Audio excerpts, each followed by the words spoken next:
గ్రామ పంచాయతీకి సంబంధించిన బస్టాండును కొంతమంది దుండగులు కావాలని కక్షపూర్వకంగా ఈ ప్రజాపాలన ప్రభుత్వంలో సీఎం గారి సొంత జిల్లా అయినటువంటి స్పీకర్ గారి కాన్సెన్స్ అయినటువంటి మా బార్వాత్ తాండా గ్రామ పంచాయతీకి సంబంధించిన బస్టాండును కూల్చివేసిన దుండగులను ఇప్పటి వరకు అరెస్ట్ చేయలేరు.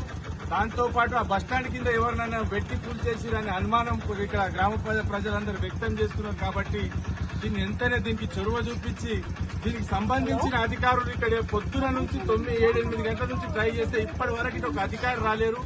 వాస్తవానికి పోలీసు వాళ్లే రావడం జరిగింది.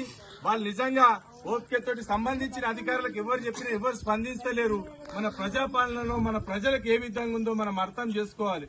ఎందుకంటే అందులో ఎవరైనా కొన ఊపిరితోటి కూలిపోయిన బస్టాండ్లు ఉంటే తొందరగా దానికి సంబంధించిన అధికారులు వచ్చి ఓపెన్ చేస్తే ఎవరైనా బతుకుంటే హాస్పిటల్ తీసుకుపోతే ఎవరు చచ్చిపోయిన ఉంటే తెలిసిపోతుంది. కాబట్టి దీనికి సంబంధించిన అధికారులు ఇప్పటి వరకు ఇక్కడ రాలేరంటే మన సీఎం జిల్లా ఇలాకా మన స్పీకర్ కాన్ఫరెన్స్ లో మన ప్రజలది పరిస్థితి ఎట్లుందో అర్థం చేసుకోవాలని మీ అందరికి తెలియజేస్తున్నాను.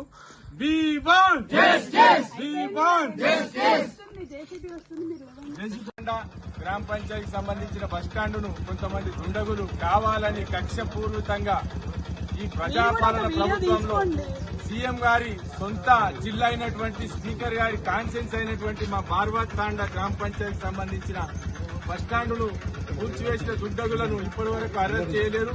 దాంతో పాటు ఆ బస్టాండ్ కింద ఎవరినైనా వెట్టి కూల్చేసిరనే అనుమానం ఇక్కడ గ్రామ ప్రజలందరూ వ్యక్తం చేస్తున్నారు. కాబట్టి దీన్ని వెంటనే దీనికి చొరవ చూపించి దీనికి సంబంధించిన అధికారులు ఇక్కడ పొద్దున నుంచి 9-8